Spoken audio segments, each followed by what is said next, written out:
Share a time you face a growing pain lately. What did you learn from it? Ako na lang nga rin mauna. Sige, ikaw muna. Parang i-relate ko lang din sa answer ko kanina sa past. Di ba nga ang grade conscious ko ngayon? Parang dahil sa pagiging grade conscious ko ngayon, ang competitive ko ngayon masyado. Like, kahit ako sa sarili ko, nafe-feel ko yung pagka-competitive at perfectionist ko. Tapos, kapag may group works, ngayon nakakalimutan ko na yung mga kagrupo ko. Hindi naman same yung kaya ngayon namin na ibigay. Kaya pag may binibigay sila sa akin na hindi ko gusto, parang nasa stress ako. Na dapat naman hindi kasi yun nga yung best nila, dapat ina-appreciate ko din yung best nila. So yun. So yun yung na-learn ko. Sa akin naman, ano bang na-learn ko? Siguro na-learn ko ano na yun? Dapat, if na-start mo na ganun, parang if na-start mo na best, kunwari, nag-start ka ng best, tapos dapat mag-end ka din ng best. Parang if mag-i-start ka ng maayos, dapat mag-end ka din ng maayos. Kasi nung first sem, di ba? Nung first sem, nag-kwan lang ako, go with the flow lang ako. Kaya yung finals ko, biglang So, parang prelims, midterms, tapos, Hindi ka din dapat inas mo kasi yung profs, hindi ako naniniwala na gumanon talaga yung finals mo, baka lang nagkamali sila. Parang may ganun na. Sinasabi ko yun sa kanya nung kwan, na i-ask natin yung kwan mo kasi talaga parang imposible naman. Yung kunwari, line of 9 ko, naging line of 8. Ganun. Anong kwan yun? 94, naging 88. Ganun. So, parang, dapat, kahit naman, okay sana kung mag-i-start ka na, kunwari hindi masyadong okay. Pero sa end, parang okay na, babawi. Pero yung sa akin, ganun. So, parang ayun yung na-realize ko, ganun. Na mas okay na mag-start ka ng okay, pero parang ngayon nag-grow ka. Nag-grow ka, ganun. Sa hanggang papuntang end. From it. Lately kasi, yung ngayon, syempre ako, only child. Tapos ano ko ngayon na ang hirap. Maging only child. Kasi yung, di ba parang ngayon lahat ng nasa akin. Attention. Lahat ng attention nila nasa akin, tapos yung obligasyon nila, nasa iyo lahat, nasa akin lahat. Tapos, inaano ko kasi, meron once nag-away kami ng nanay ko. Kasi parang ngayon, yung away namin na yon, parang ngayon na-feel ko na biniblame niya ako kung bakit hindi magkasama ngayon sila mama at papa. Yung nagtatrabaho sila ibang bansa. Kasi si mama at papa talagang matagal silang hindi nagsasama ngayon. Since kasi nung bata ako, 3 years old, 2 years old, nasa ibang bansa na sila. Tapos hindi Paano na yun? hindi sila magkasama, tapos para lang ngayon mabuhay ako. So, yun nung ngayong teenager na ako, na-realize ko ngayon na ang hirap pala maging mag-isa. Tapos, parang ngayon, ang hirap pa ng buhay. Tapos, bakit kailangan ganito, ganyan. Tapos, nung na-realize ko naman na, parang inano ko na lang yung sarili ko na, kaya dapat gawin mo yung best mo. Para ngayon, maging successful ka. Kasi, nung junior high ako, hindi ako nag-effort sa ACADS. Kasi lately, nararamdaman ko ang slow learner ko. Tapos, nahirapan nga ako. Kasi nung junior high ako, hindi ako nag-honor. Ang slow learner ko ngayon. Kasi yung mga friends ko nag-honor. Parang napipil mo na naiiba ka sa kanila, ganun. Magaling ka. Truly. Discreet queen, MMS queen. Totoo. Queen na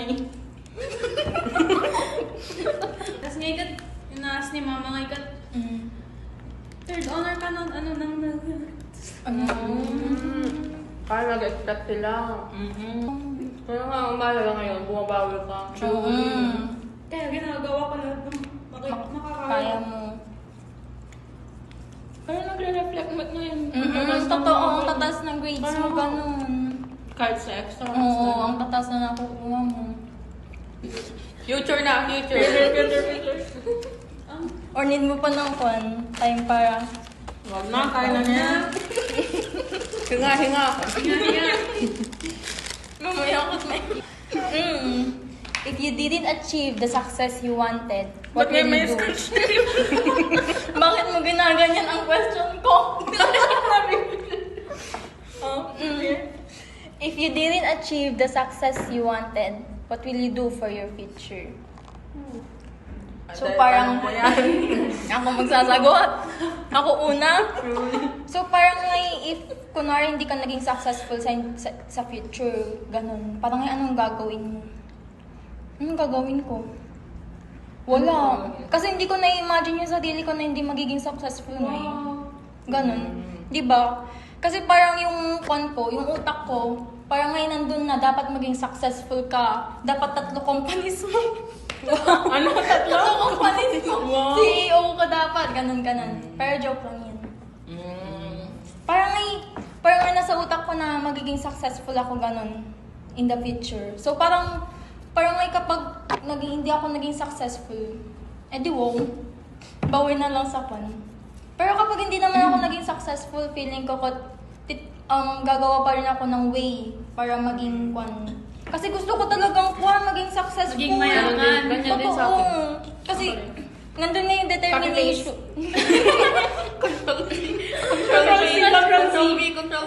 Control B. Duplicate. Parang nandun yung determination ko talaga na maging Successful. Oo, maging successful. Ganun. Ako rin. Hindi ko rin nakikita sarili ko na hindi successful. Ganun. Pero hindi ko... Pero at the same time, hindi ko rin nakikita self ko na nasa IT field. Di ba lately kat nakikita natin sa TikTok na pwede na hindi na kailangan yung IT kasi may AI na. Ano yun? Pati May ako. plan B. Actually, yun yung unang question ko na formulate, yung sa future. Yung nakikita nyo ba yung sarili nyo na nasa IT field? Ako hindi talaga. Hindi ko May plan B ako. Ako din. May plan B ako. Parang hindi siya set on stone na nasa IT field ako. Pero alam ko na, pero ipupursue ko pa rin yung IT kasi nasasayangan ako. Pero hindi nga ako yung as IT na hanggang sa pagtanda na. Oo. So may plan B ako kung hindi ako magiging successful. Kasi yung mga relative ko kat nasa ibang bansa, so sinasabi na pwede nang mag-aral ulit, ganun, ng ibang course. Like yung mga madadalin lang, kasi usually kat 1 year or 2 years lang yung mga course doon. Parang yung ate ko nakapagtapos na. So pwede akong ibang course ulit sa ibang bansa. Pero wala pang specific na course na kukunin. So, iiwan mo kami. Kaya nga siya. Dahil dyan, idadala. Balik mo. Next na. Kulang na tayo sa Next, time. pass. Pass. Huwag na pass. Future na lang kasi. Figuring out adulthood. Ayoko. Pass din. Pass din. Have you Ay, sa'yo rin siguro. Ano? Hindi. Have you experienced any sexual harassment? Ano to? Sa akin. Nung grade 12, di ba kasi yung uniform natin, pencil skirt na hanggang dito sa taas ng tuhod. Tapos, nung pauwi na ako sa tricycle, may kasama ako sa loob na high school sa Don Yoloyo na lalaki. Tapos, nakaupo lang ako doon, di ba? Ganyan. Dito ako. Diyan yung lalaki. Tapos, yung sa loob ng tricycle. High school. Tapos, Mukha pang bata. parang mga nasa grade 10. Ah. Parang mga nasa grade 10 ganun. Tapos nakaganito na ako, nakaganyan na. Tapos ikaw siya naman, nakaupo lang na ganyan. Tapos alam mo yung sa baba, may bag dito sa ganito niya, nasa lap niya. Tapos nakaganyan siya. Pero yung kamay niya, parang inaabot niya dito sa legs ko. Tapos, nung malapit na, papasok na sa amin, yung tinignan ko siya. Kasi nung una pala, napansin ko na, tapos ginanon ko yung kamay niya. Tapos, nung binalik niya, nagganyan siya. Tapos, nung malapit na sa bahay, inulit niya na naman. Parang inaabot niya talaga. Tapos, nung ganun na, pinanong ko na siya kung anong pangalan niya. Tapos, hindi niya ako sinagot. Siguro kasi, di ba, hindi ako lumalabas sa bahay. Tapos, parang hindi niya alam na taga doon din ako. Kaya ginanon niya ako. Tapos, nung Nung malapit na sa bahay, tinanong ko siya kung anong pangalan niya. Pero yung binigay niya pangalan, iba. Oo. Iba yung binigay niya na pangalan. Tapos, nung bago ako bumaba, sabi ko sa kanya, huwag kang magpapakita sa akin.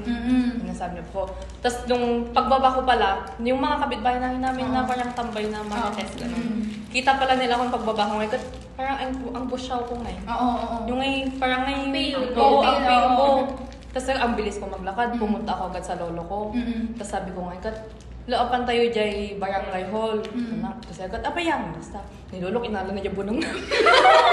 Wait, ano yung itak? Oo, yung itak. Kinuha niya yung itak niya kasi nagpuputol ng kahoy nung pag-uwi ko. Tapos sabi ko ngayon, sabi ko na may lalaki na may ganito, ganyan, humawak sa legs ko. Tapos agad, pumunta agad kami sa barangay hall. Tapos yung tricycle driver na namin, tinanong namin yung tricycle driver kung saan niya binaba yung lalaki. Tapos agad pinunta niya doon. Tapos pinatawag na sa barangay hall.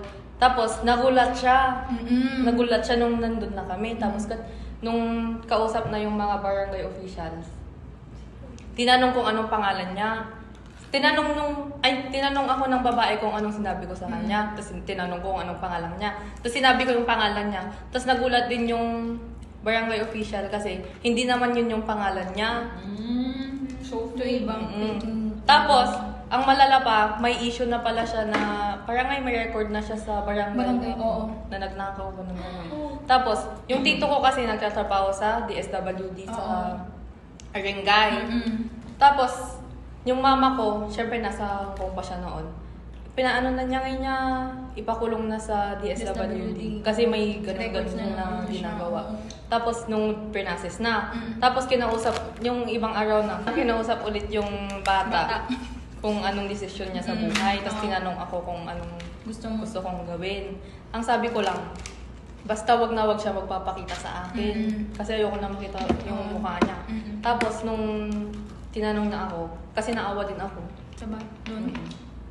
Bakit? Kinausap na lang yung tita ko, kinausap na lang yung parents at guardian niya na parang i-ano na lang yung bata ngayon. Parang kung hindi man nila mabago kat ilayo na lang doon. Oo. Sa Doon amin. sa part na yun. Tapos yun nga. Hindi mo na nakikita. Hindi naman. Mm-hmm. Tapos meron pa actually, sexual harassment. Yung tito ko. Did you get enough love? Yung asawa ng tita ko. Oo. Hindi ko alam kasi parang may sakit na niya. Hindi ko alam. Basta pag naka-shorts ako, ganyan, or nakasanduan. Alam mo yung makikita mo din kung saan pupunta yung mata niya nga eh. Tapos, yung isa ko kasing pinsan na pinaka-close ko, na-open ko sa kanya nung about dun sa ganun-ganun niya. Tapos ang touchy niya nga eh. Hindi naman.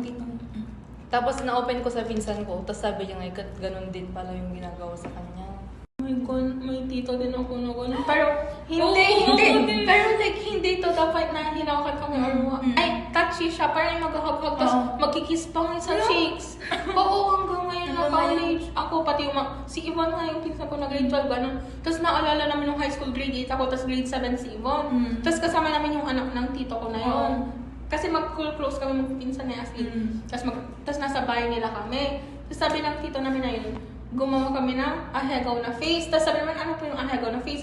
Kasi nga, syempre grade 7, grade 8. Tapos hindi kami mahilig. Tapos alam namin na yung tito namin mahilig sa anime. Tapos yung mga cards niya, mga anime. Sabi niya, basta sa anime, sabi niya. Sinerge namin ni Yvonne sa Google, ano ba yun? Tapos yung may pangkwan siya. Ang kadiri. Sorry. Ang lala. Ganun din yung tito mo. Pero yung mga pinsan ko na babae na kapitbahay nila ngayon sinisilipan niya. Tapos napapansin daw ng mga pinsan ko ngayon may upuan sa likod ng CR nila. Oo, tapos ngayon napapansin daw nila kat nawawala yung mga panty nila.